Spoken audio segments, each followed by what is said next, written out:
The gavel didn't just sound like wood striking wood. For hundreds of innocent people in Cook County, it sounded like a coffin lid slamming shut. Judge Lydia Voss believed she was untouchable, a god in robes who turned her courtroom into a personal kingdom of bias and corruption. She looked down from her high bench at Kai Sterling and saw exactly what she wanted to see. Another statistic, another thug to be processed for profit. She mocked him. She violated his rights. She laughed in his face. But Judge Voss made one fatal miscalculation. She didn't know that the man standing in handcuffs wasn't a criminal. He was the FBI special agent in charge of the task force investigating her, and he was recording every single word.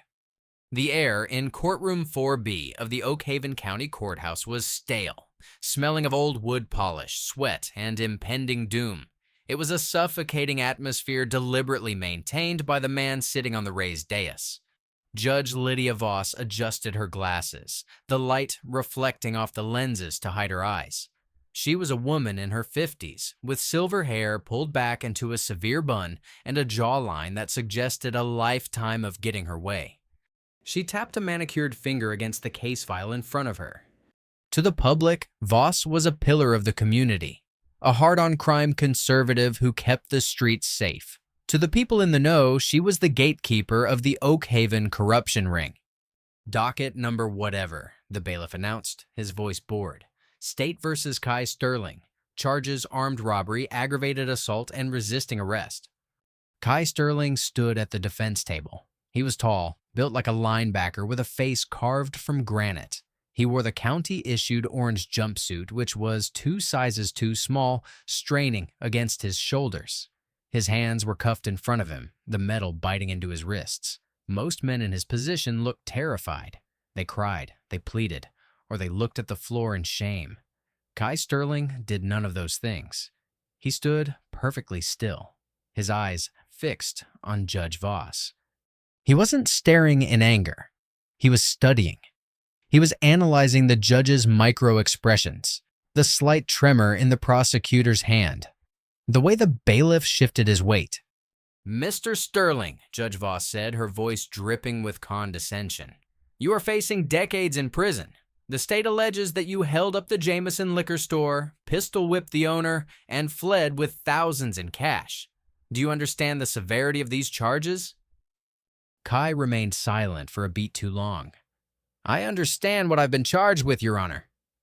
His voice was a deep baritone, calm and controlled. It echoed slightly in the silence of the room. Judge Voss narrowed her eyes. She didn't like the tone. It lacked fear. "And how do you plead?" "Not guilty," Kai said. A ripple of murmurs went through the gallery. It was a small crowd that day, just a few retirees who watched trials for fun, a weeping mother of a different defendant, and 2 uniformed police officers sitting in the back row. Prosecutor Nadia Hayes stood up. She was young, ambitious, and entirely under Voss's thumb. She smoothed her skirt and addressed the bench. "Your Honor, the state requests that bail be denied. Mr. Sterling is a drifter with no ties to the community. He was found with the stolen cash in his vehicle and a weapon matching the description of the one used in the assault. He is a flight risk and a danger to the public." Voss pretended to mull this over, pursing her lips. It was a performance. The decision had been made before Kai even walked into the room. Kai's court-appointed attorney, Brooke Ellison, jumped up. Brooke was the only person in the room who wasn't part of the script. She was overworked, underpaid, and perpetually exhausted, but she had a fire in her belly. "Objection to the characterization, Your Honor," Brooke argued, pushing her messy blonde hair out of her face. "Mr. Sterling has no prior criminal record, not even a parking ticket. The weapon found in his car was a legally registered firearm locked in a safe box in his trunk. And the cash?" "Miss Ellison," Voss cut her off, her voice sharp, "do not try the case during the arraignment. The prosecution has presented compelling probable cause. A weapon was found. The victim has identified your client." "The victim identified him from a lineup conducted by Officer Briggs," Brooke shot back, glaring at the burly cop standing by the prosecution table. A lineup that was highly suggestive, I might add. Officer Briggs smirked. He was a thick-necked man with a buzz cut, the kind of a cop who enjoyed the physical aspect of the job a little too much. He was Voss's muscle on the street. "Enough!" Voss barked, slamming her gavel. "I've heard enough. The defendant was caught with the proceeds of the crime. He assaulted a pillar of our local business community. Bail is denied. Mr. Sterling will be remanded to the Oak Haven County Jail until trial, which I am scheduling for soon." "Soon?" Brooke gasped. "Your Honor, that's days away. I haven't even received full discovery yet. This is a rush to judgment." "This is speedy justice, Miss Ellison," Voss sneered. "I run an efficient courtroom. If you can't keep up, perhaps you should find a different line of work. Next case." As the bailiffs moved to grab Kai's arms, Kai didn't flinch. He looked straight at Officer Briggs, then at Prosecutor Hayes, and finally rested his gaze on Judge Voss. For a split second, a chill ran down Voss's spine. The look in the black man's eyes wasn't the look of a victim. It was the look of a predator watching prey. "Enjoy your weekend, Judge," Kai thought, though his face remained impassive. "It's going to be your last one as a free man." The bailiff shoved him toward the side door. Kai went willingly. He needed to be on the inside. The Oak Haven County Jail was where the secrets were kept, and Kai Sterling, special agent with the FBI Public Corruption Unit, was exactly where he wanted to be. The holding cells in the basement of the courthouse were a stark contrast to the polished wood upstairs. Here, it was all concrete, steel, and the smell of unwashed bodies and industrial cleaner. Kai sat on a metal bench, his back against the cold cinder blocks. The cell was crowded. A junkie was shivering in the corner, coming down from a high. 2 gang members were whispering near the bars. Kai closed his eyes and replayed the events that had brought him here. Months earlier, the FBI had received a tip. A whistleblower from the Oak Haven clerk's office had sent a hard drive to the regional field office. The drive contained evidence of a massive cash for conviction scheme. Judge Lydia Voss, in collusion with police and several high-ranking prosecutors, was railroading innocent minorities and poor whites into prison to keep occupancy rates high for a private prison corporation that was paying them kickbacks. But the evidence on the drive was circumstantial. They needed a smoking gun. They needed to see how the sausage was made. They needed someone to go through the system. Kai had volunteered. He was the perfect candidate. A former Navy SEAL turned Fed. He had the physical presence to survive prison and the mental fortitude to endure the psychological torture of a rigged trial. His cover was Kai Sterling, an itinerant mechanic moving across the country. The setup had been almost too easy. He'd driven his beat-up Ford truck into Oak Haven, stopped at a motel, and waited. He knew Officer Briggs patrolled that sector. He knew Briggs had a quota to fill. Sure enough, days earlier, Briggs had pulled him over for a broken tail light, which Kai had checked minutes prior and knew was working. Briggs had dragged him out of the car, planted a bag of cash under the seat, and found the gun Kai had legally stored. The liquor store robbery had happened an hour earlier. Briggs just needed a body to pin it on. Kai was the right size and the right color. "Hey, new guy." Kai opened his eyes. One of the gang members, a guy with a spiderweb tattoo on his neck, was looming over him. "You're the one who hit the liquor store, huh? Kelvin's place." Kai looked at him calmly. "That's what they say."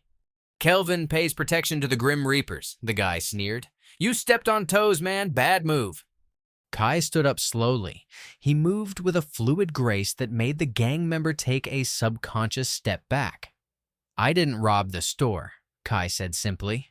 "But if you think I'm someone you can intimidate, you're making a bigger mistake than the judge did." The air in the cell grew tense. The gang member sized him up, looked at the width of Kai's shoulders, and decided it wasn't worth it. He spat on the floor and walked away. An hour later, the heavy steel door buzzed open. "Sterling, lawyer visit!" a guard shouted. Kai was handcuffed again and led to a small visitation room. Brooke Ellison was there, pacing back and forth. She had files spread out over the metal table. She looked frantic. "This is insane," she muttered as Kai sat down.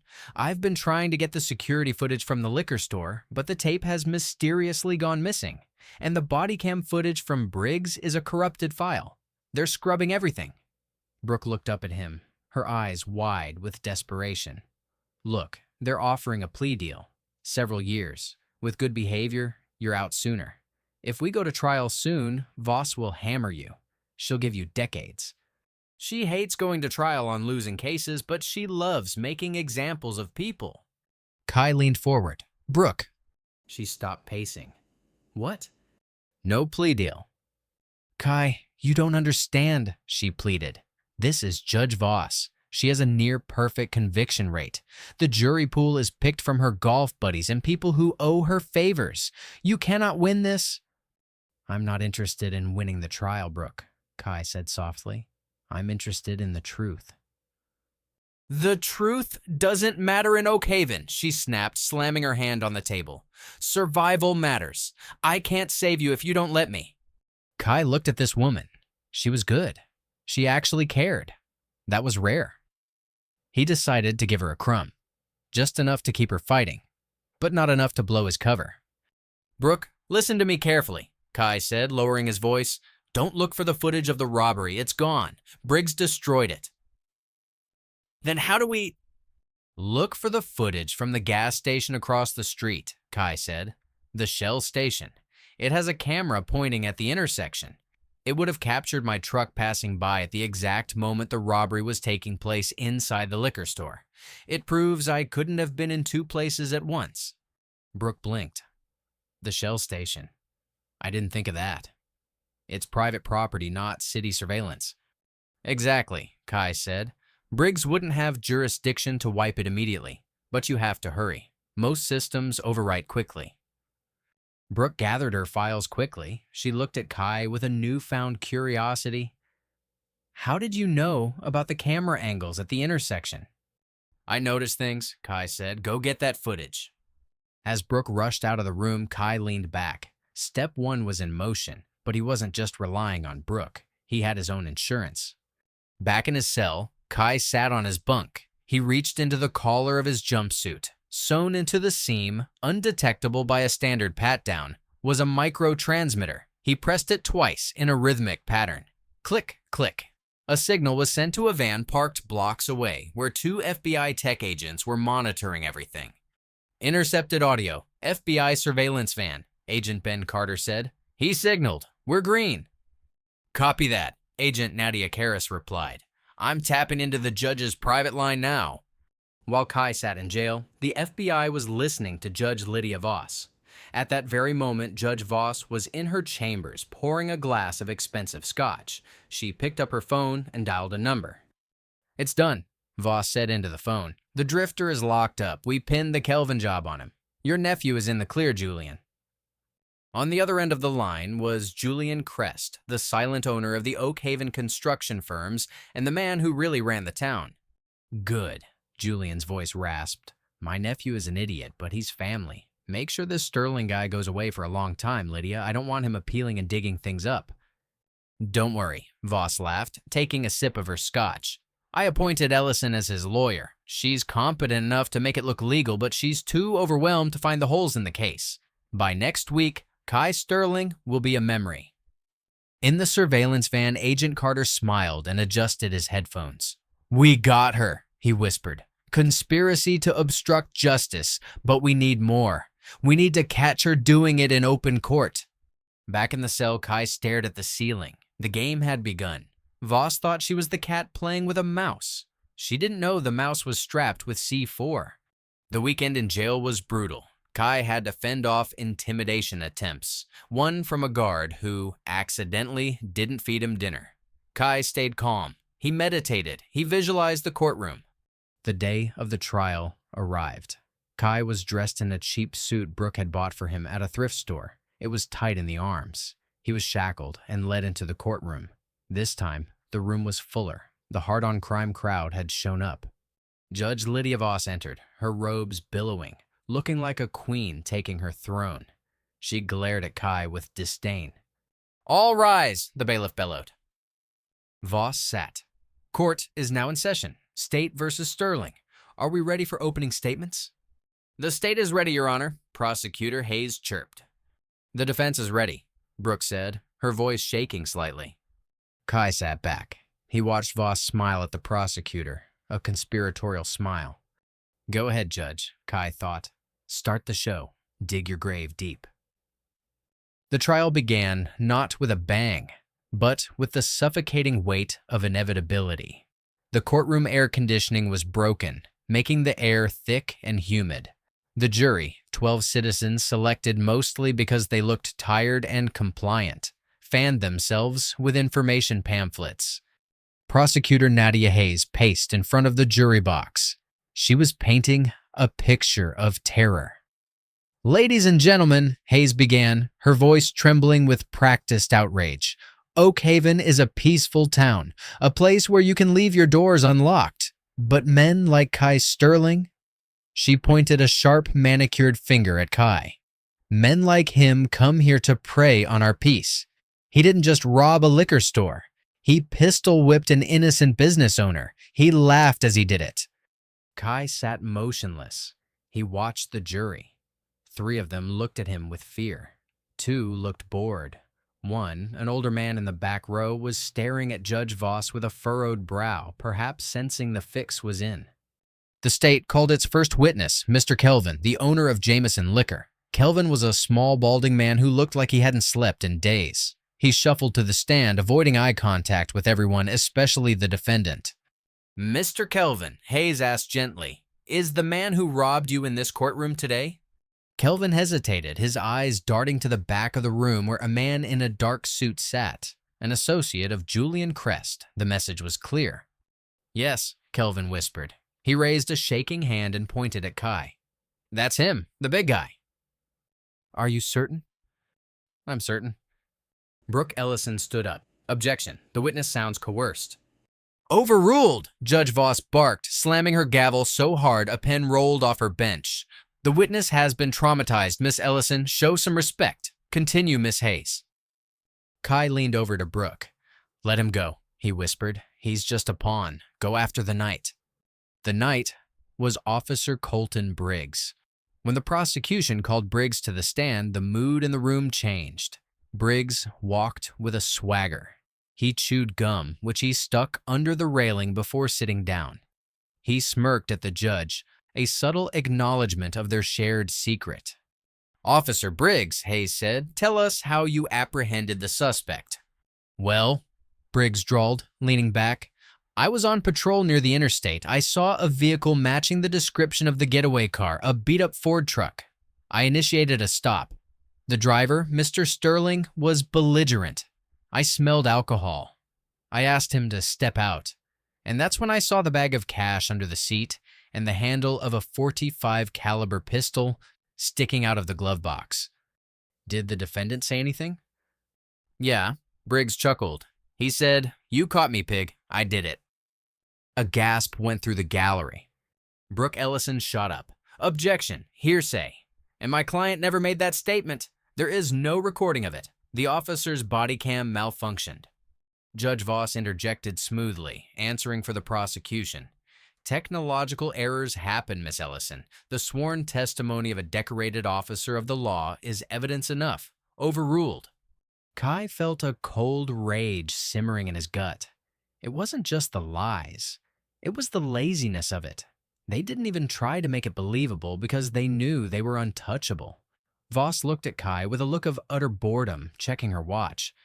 You think you're writing the ending, Judge? Kai thought. But you just wrote your confession. As Briggs finished his testimony, confirming the time of the arrest and the violent struggle Kai supposedly put up, the prosecution rested. Your witness, Hayes said, sitting down with a smug smile. Brooke Ellison stood up. Her hands were trembling, but she grabbed the folder containing the screenshots from the Shell Station video. She looked at Kai. He gave her a single, almost imperceptible nod. Execute, his eyes said. Officer Briggs, Brooke began, walking to the podium. She didn't look like a high-powered attorney. She looked like a frazzled public defender. Briggs underestimated her instantly. He leaned back, crossing his arms. You stated that you pulled my client over at the time of the incident, correct? That's right, Briggs said. And the robbery at Jameson Liquor occurred minutes earlier? Yeah. And the distance between the liquor store and the spot where you arrested Mr. Sterling is several miles? About that. So, Brooks said, feigning confusion, Mr. Sterling would have had to rob the store, flee the scene, and drive those miles in minutes to be where you found him. That's plausible. Briggs shrugged. He was driving fast. Officer, Brooke continued, you also testified that you saw the gun in the glove box immediately. Yes. But in your police report, Brooke held up a piece of paper, you stated the glove box was closed and locked, and you found the key in Mr. Sterling's pocket after you handcuffed him. Which is it? Briggs blinked. He looked at Prosecutor Hayes. Hayes looked down at her notes. I misspoke in the report, Briggs stammered. It was open. It must have popped open when he hit a bump. Interesting, Brooke said. She walked back to her table and picked up a USB drive.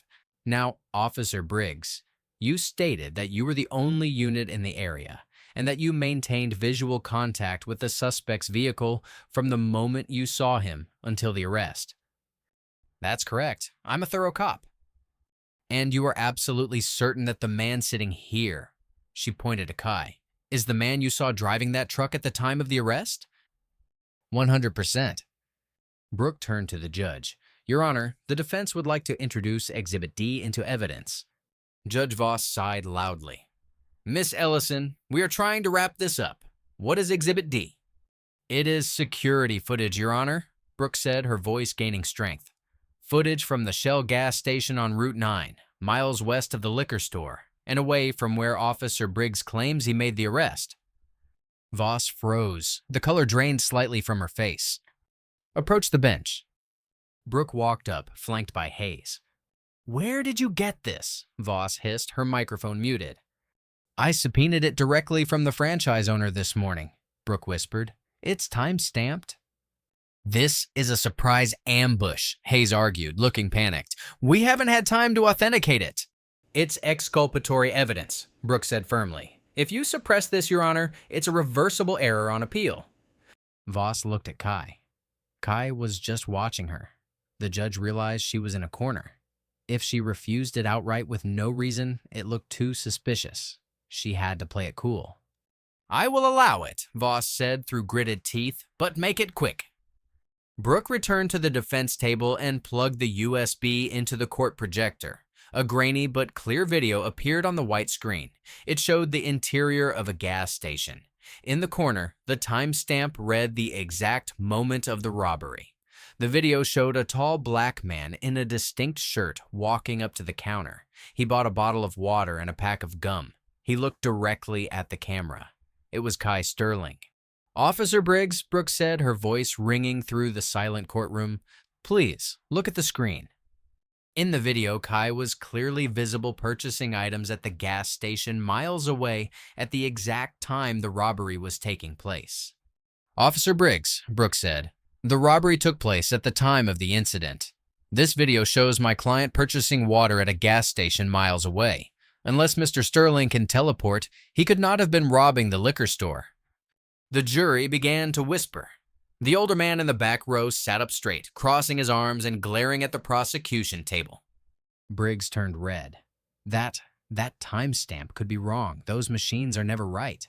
We checked, Brooke said. It is synced to the atomic clock via satellite. And furthermore, she clicked a button. The video advanced. It showed Kai walking out to his truck. He got in and drove away from the direction of the arrest. Officer Briggs, Brooke said, you claimed you were following him heading east. This video shows him heading west at the exact time. Your entire timeline is a fabrication. Objection! Hayes screamed, standing up. Argumentative! Sustained! Judge Voss roared. She looked furious. The veins in her neck were bulging. The narrative was crumbling. She had to stop this. The jury will disregard the video evidence, Voss shouted. The courtroom went dead silent. Excuse me, Your Honor, Brooke asked, stunned.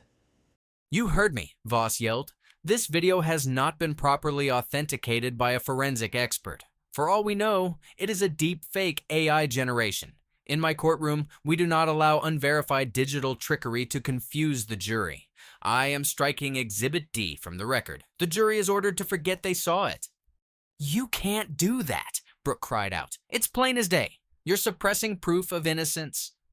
"One more word, Miss Ellison, and I will hold you in contempt." Voss pointed her gavel at her like a weapon. "Sit down." Brooke stood there shaking with rage and disbelief. She looked at the jury. They looked confused, but they had their orders. Voss adjusted her robes. She looked at Kai with a sneer of triumph. "I am the law," her look said. "I decide what is real." She didn't know that blocks away inside the FBI van, the recording equipment was redlining. "Did you get that?" Agent Ben Carter asked, his voice tight. "Crystal clear," Agent Nadia Karras replied. "Judicial misconduct, obstruction of justice, deprivation of civil rights under color of law. We have her." "Should we move in?" "Not yet," Carter said. "Kai gave the signal to wait. He wants the finale." The trial resumed after a tense lunch break. The atmosphere was poisonous. Brooke Ellison sat slumped at the table, defeated. She knew the fix was in. The judge had just erased reality. "Mr. Sterling," Judge Voss said, looking down at the defendant, "since the defense has no admissible evidence, we will proceed to closing arguments." "Actually, Your Honor," Kai spoke up. The deep timbre of his voice silenced the room. He didn't stand up. He just sat there, leaning back, looking entirely too comfortable for a man about to be sent to prison for decades. "I would like to take the stand," Kai said. Brooke grabbed his arm. "Kai, no. They will rip you apart on cross-examination. You have a right to remain silent." "I'm done being silent," Kai said calmly. Voss smiled. A predatory smile. She wanted this. She wanted to humiliate this man personally. "The defendant wishes to testify," Voss said. "Very well. Swear him in." Kai walked to the witness stand. He placed his large hand on the Bible. He swore to tell the truth. He sat down and adjusted the microphone. He looked at the jury, then at Briggs, then at Hayes, and finally, he locked eyes with Judge Voss. "Mr. Sterling," Brooke asked nervously, "did you rob the liquor store?" "No." "Did you resist arrest?" "No." "Then why did Officer Briggs say you did?" Kai leaned into the mic. "Because Officer Briggs is on the payroll of the Crest crime family, just like the prosecutor. Just like the woman sitting on that bench." Chaos erupted. "Objection!" Hayes screamed. "Order! Order!" Voss hammered her gavel furiously. "Mr. Sterling, I will have you gagged. You will not make slanderous accusations in my court." "It's not slander if it's true," Kai said, his voice cutting through the noise. He didn't shout. He commanded. "Lydia Voss, you have an offshore account in the Cayman Islands under the name Lebra Holdings. Every month, a shell company owned by Julian Crest deposits thousands of dollars into that account. In exchange, you ensure that his competition gets locked up and his soldiers get walked." Judge Voss's face went from red to ghost white. Her hand gripping the gavel began to shake uncontrollably. "Bailiff," Voss shrieked, her voice cracking. "Remove the defendant. Remove him immediately. Declare a mistrial. This man is insane." Two bailiffs moved toward Kai. Kai stood up. He didn't take a fighting stance. He just stood to his full height, radiating an authority that made the bailiffs hesitate. "Officer Briggs," Kai continued, turning his gaze to the corrupt cop. "You tampered with the evidence locker the night of the incident. You stole cocaine seized from the cartel and sold it back to the streets. You used my arrest to cover a quota deficit because the chief threatened to demote you." "Shut up!" Briggs yelled, reaching for his taser. "Shut him up!" "I'm not done," Kai said. He looked at the jury. "This court is a farce, but the evidence isn't gone. It's already been transmitted." "Transmitted?" Voss whispered. "To who?" Kai reached into his pocket. The bailiffs tensed, expecting a weapon. Instead, Kai pulled out a simple silver badge. He clipped it onto the front of his suit. "Special Agent Kai Sterling, Federal Bureau of Investigation." The silence that followed was heavier than the grave. "FBI!" Brooke Ellison whispered, her hand covering her mouth. Judge Lydia Voss slumped back in her chair. It was as if the strings holding her up had been cut. The doors, Kai said, looking at the back of the room. The double mahogany doors of the courtroom burst open with a crash that shook the walls. FBI, nobody move! A dozen FBI agents in tactical gear, led by Agent Ben Carter, swarmed into the room. Their weapons were drawn, but they weren't pointed at Kai. They were pointed at the bench. Judge Lydia Voss, Agent Carter shouted, marching down the center aisle. You are under arrest for racketeering, bribery, wire fraud, and conspiracy to commit civil rights violations. Voss looked around frantically. This is a mistake. You have no jurisdiction here. I am a judge of the Superior Court. Not anymore, Kai said. He stepped down from the witness stand. He didn't look like a prisoner anymore. He looked like the executioner. Cuffer. Officer Briggs tried to make a run for the side exit. 2 agents tackled him before he got 3 steps, slamming him into the prosecutor's table. Prosecutor Hayes sat in her chair, weeping, her head in her hands. Agent Carter walked up the steps to the bench. She pulled Voss out of her high leather chair. The judge, who had looked so imposing moments ago, now looked small and frail. She was dragged down the steps, her robes tangling around her legs. As they slapped the handcuffs on Voss, Kai walked over to her. Voss looked up, her eyes full of terror and confusion. Who are you? Kai leaned in close so only Voss could hear. I'm the one verdict you can't overturn. Take her away, Kai said. The courtroom was in pandemonium. The jury was standing, mouths agape. The gallery was filming with phones. Brooke Ellison was still sitting at the defense table, staring at Kai as if he were an alien. Kai turned to her. He offered a small, genuine smile. You did good, Brooke. You're a hell of a lawyer. I had no idea, Brooke stammered. I know, Kai said. That's why it worked. But the story wasn't over. Arresting Voss was just the beginning. The hard karma Kai had promised wasn't just about prison. It was about dismantling the entire legacy Voss had built and facing the man who pulled Voss's strings, Julian Crest. Julian wasn't in the courtroom, and Julian Crest didn't like loose ends. As the agents led Voss out, Kai's earpiece crackled. Sterling, Agent Carter said urgently. We have a problem. We just intercepted a call. Julian Crest knows. He sent a hit squad to the courthouse. They aren't coming to break Voss out. They're coming to silence her before she talks. Kai looked at the glass windows of the courtroom. Get down, he roared. Glass exploded inward as bullets shredded the high-arched windows of courtroom 4B. The gallery screamed, scrambling over pews, diving for the floor. The sound was deafening, the sharp crack of automatic rifles echoing off the mahogany walls. Stay low! Stay low!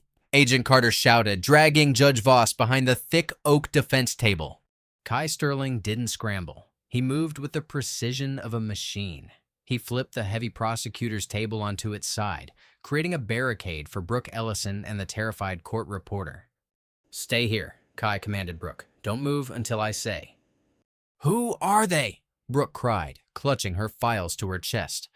Clean up crew, Kai said, pulling a standard-issue Glock from the holster of a fallen agent who had been grazed by glass. Crest doesn't want Voss talking to the feds. He's cutting his losses. Kai Army crawled across the floor to where Voss was huddled. The judge was weeping, her expensive robes covered in dust and glass shards. She looked pathetic. They're shooting at me, Voss jabbered, her face pale. Why are they shooting at me? I'm their partner. Kai grabbed Voss by the collar of her shirt, hauling her close. You were never their partner, Lydia. You were their employee, and now you're a liability. He pointed to a bullet hole in the wood paneling, inches from Voss's head. That's your severance package. Save me, Voss begged, clutching Kai's arm. Please, I'll tell you everything. I have the ledgers. I have the recordings. Keep your head down, Kai growled. Outside the double doors, heavy boots stomped in the hallway. The local police were confused, paralyzed by the sudden arrival of the FBI. But Crest's hitmen, mercenaries hired from out of state, were focused. Breach! A voice yelled from the hallway. The double doors were kicked open. 3 men in tactical black wearing balaclavas stormed in. They weren't looking to arrest. They were spraying the room with suppressed fire, aiming for the judge's bench. Kai popped up from behind the overturned table. Pop, pop, pop.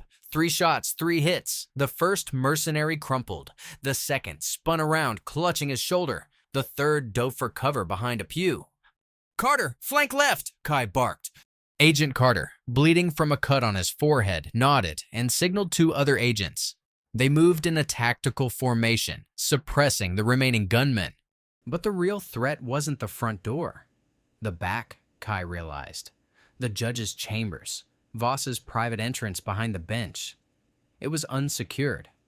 Kai vaulted over the railing, sprinting toward the raised dais where Voss had sat in judgment only minutes before. He hit the door to the chambers just as it opened. A massive hitman stood there, raising a shotgun. Kai didn't hesitate. He slammed his shoulder into the man's midsection, tackling him back into the plush office. The shotgun went off, blasting a hole in the ceiling. They crashed onto Voss's Persian rug. The hitman was strong, but Kai was lethal. The fight was brutal and short. Kai blocked a punch, twisted the man's wrist until it snapped, and delivered a knockout blow to the temple. Breathing hard, Kai stood up. He looked around the judge's chambers. It was a shrine to corruption. Pictures of Voss on yachts, cases of rare wine, and a wall safe that was partially open. Kai grabbed the hitman's radio. "Target secure." A voice crackled on the other end. "Is the judge down?" Cockeyed the mic. "The judge is in custody, and you're surrounded." Sirens began to wail outside. Not just Oak Haven police, but state troopers and FBI tactical reinforcements. The cavalry had arrived. Kai walked back into the courtroom. The firefight was over. The remaining mercenaries had surrendered once they realized they were outgunned. The room was a wreck, but in the center of it all, huddled under the table, Judge Lydia Voss was alive.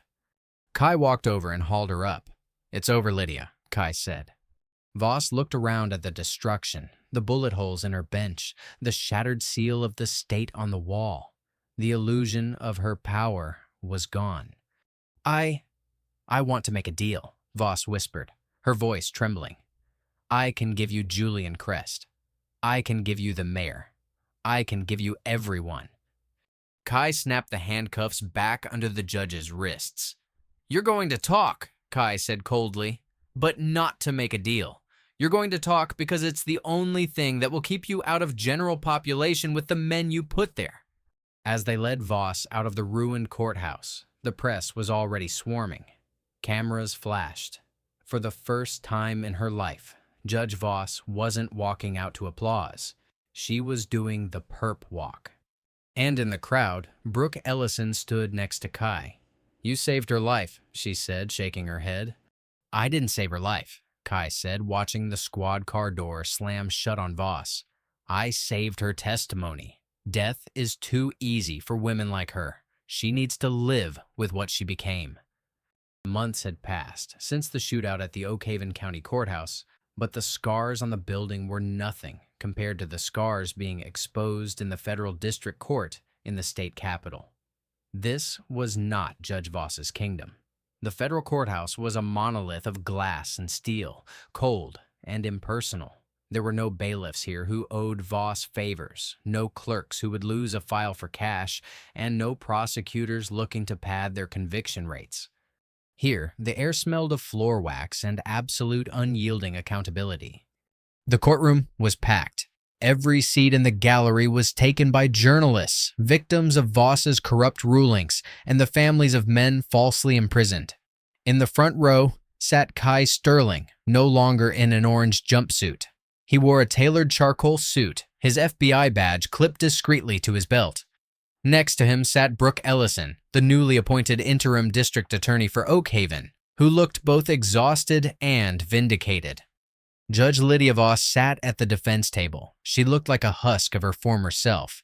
The arrogance that had defined her was gone, replaced by a twitchy, desperate, nervous energy.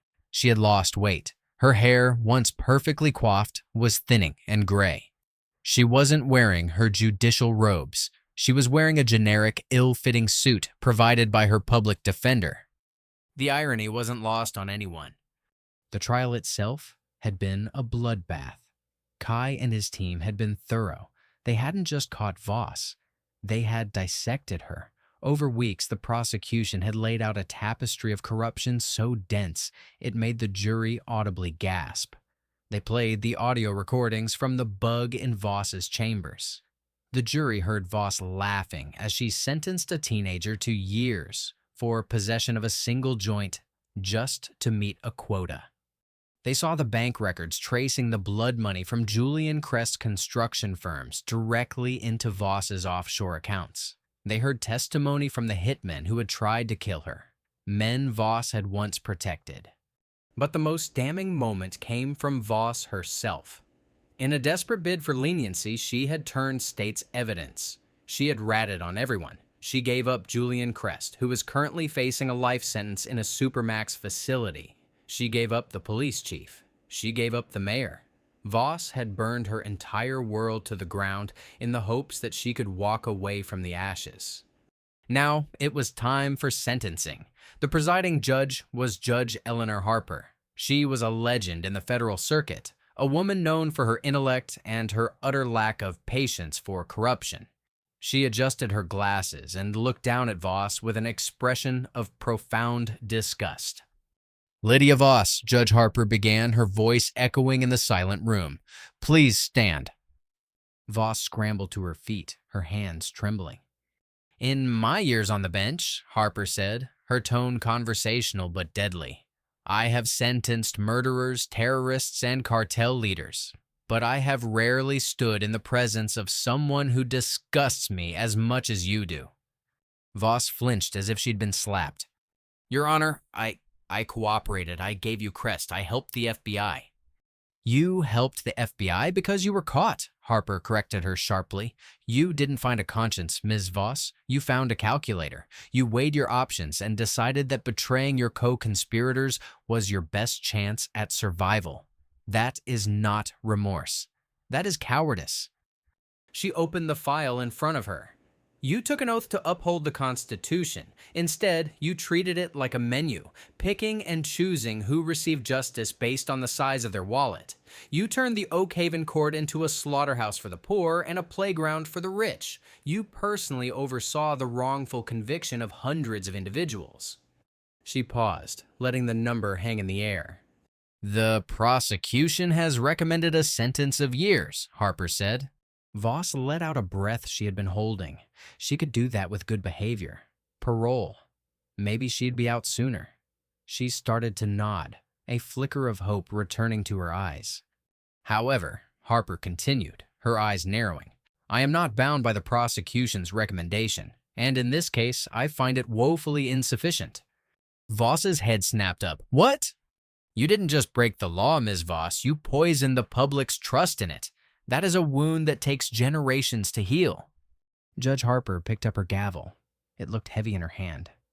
"For the crimes of racketeering, wire fraud, money laundering, and deprivation of rights under color of law, I hereby sentence you to decades in federal prison. There is no parole in the federal system. You will serve the majority of your time before you are eligible for release. You will be older when you walk free." Voss let out a strangled cry. Decades. It was a death sentence. "Furthermore," Harper added, "due to the overcrowding of federal facilities in this district and your specific request to be kept near your family in Illinois, the Bureau of Prisons has assigned your placement." Voss looked up, hope warring with terror. "You will be remanded to the custody of the Oak Haven Correctional Facility," Harper said. The scream that tore from Lydia Voss's throat was primal. It wasn't human. It was the sound of a soul shattering. "No, no, you can't," she shrieked, grabbing her attorney's arm. "They're there. The people I sentenced, they're all there. They'll kill me. They'll tear me apart. You have to stop this order." Judge Harper banged her gavel. "Marshals, take custody of the defendant." 2 U.S. Marshals moved in. They didn't handle her gently. They cuffed her hands behind her back, just as she had done to thousands of others. As they dragged her toward the side door, the prisoner's door, she locked eyes with Kai Sterling. She didn't glare this time. She begged. "Sterling!" she screamed. "Help me, please! You're one of the good guys! You can't let them do this!" Kai stood up slowly. He buttoned his suit jacket. He looked her in the eye, his expression unreadable. "I don't determine housing assignments, Lydia," he said softly, repeating the line one last time. "I'm just a witness." The door slammed shut, cutting off her screams. Days later, the transport bus rattled through the gates of the Oak Haven Correctional Facility. It was a bleak gray fortress of concrete and razor wire rising out of the flat Illinois cornfields like a tombstone. Lydia Voss sat in the back of the bus, shackled to the floor. She was wearing the orange jumpsuit. She was stripped of her makeup, her jewelry, her title, and her dignity. The bus hissed to a halt in the intake yard. "Get up, Voss," a guard barked. She stumbled off the bus, blinking in the harsh sunlight. The yard was fenced in, surrounded by 3-story cell blocks. It was rec hour. The yard was full. Hundreds of women in orange jumpsuits stopped what they were doing. The basketball game stopped. The weightlifting stopped. The conversations died. A silence fell over the yard, a heavy, predatory silence. They recognized her even without the robes, without the silver hair. They knew that face. It was the face that had looked down on them from the high bench. The face that had ignored their pleas. The face that had laughed when they cried about their children. "Yo!" a voice called out from the weight bench. It was a tall woman with a teardrop tattoo. Voss remembered her. State versus Rodriguez. Possession of a stolen credit card. Voss had given her years because she didn't like her tone. "Is that the butcher?" Rodriguez asked, her voice carrying across the yard. Voss began to shake. She looked for the guards, but they were standing back near the gate, seemingly busy with paperwork.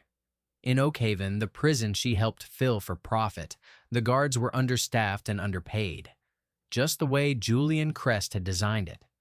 Another woman stepped forward. State versus Lewis, a grandmother Voss had sentenced for fraud. "Well, well," Lewis said, a slow smile spreading across her face. "Welcome to the hotel, Your Honor." The circle began to close in. Voss backed up until she hit the chain-link fence. There was nowhere to go. The karma she had accrued for years had finally arrived, and it was demanding payment. "Guard!" Voss screamed. "Help!" The guard at the gate looked up slowly, checked his watch, and turned his back. As the sea of orange jumpsuits engulfed her, Lydia Voss realized too late that the gavel didn't make her a god. It just made her a target. Back in town, the sun was setting over a changed Oak Haven. The boarded-up shops were reopening. The police cruisers were patrolling, not prowling. Kai stood by his truck, the engine idling. Brooke Ellison handed him a coffee. "The mayor resigned this morning," Brooke said, "and the governor is appointing a special committee to review all of Voss's past cases. We're going to be busy for years." "It's good work," Kai said. "You're the right person for it."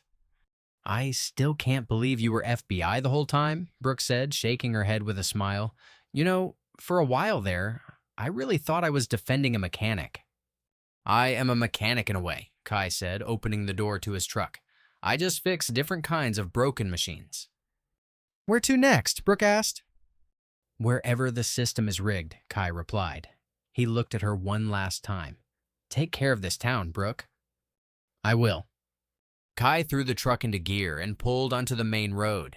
He didn't look back at the courthouse. He didn't look back at the prison. He just drove toward the horizon, a silent guardian, moving on to the next fight, leaving justice in his wake. And that is the story of how one corrupt judge thought she could frame a nobody, only to find out she was framing the one man who could bring her entire empire crashing down. Judge Voss learned the hard way that when you sell justice, eventually the bill comes due. She wanted to fill the prisons. Well, she got her wish. She became the final occupant.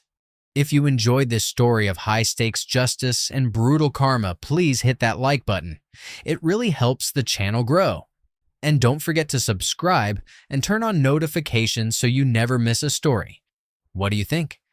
Did the judge deserve that sentence, or was it too harsh? Let me know in the comments below. Thanks for watching, and I'll see you in the next one.